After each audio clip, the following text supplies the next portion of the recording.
নমস্কার বন্ধুরা, আজ আমি সকলের সঙ্গে শেয়ার করব টক ঝাল মিষ্টি তেঁতুল লজেন্সের রেসিপি।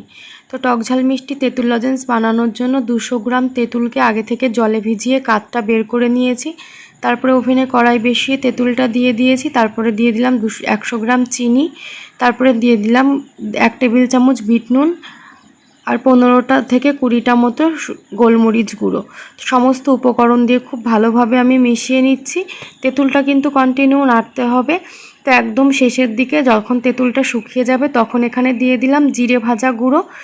তো জিরে ভাজা দেওয়ার পরে আরও 5 মিনিট নাড়বো। একদম শুকনো শুকনো হওয়ার পরে গ্যাসের ফ্লেমটা অফ করে দিয়েছি। এবার একটা থালায় ঘি মাখিয়ে তেঁতুলটা ঢেলে ঠান্ডা করে নেব। তো তেঁতুলটা ঠান্ডা হওয়ার পরে আমি হাতে একটু ঘি মাখিয়ে নিচ্ছি। এবারে এখন থেকে তেঁতুল নিয়ে একটা চকলেটের শেপ দিয়ে চিনি গুঁড়োর মধ্যে দিয়ে দিলাম। এখানে আমি 100 গ্রাম চিনি গুঁড়ো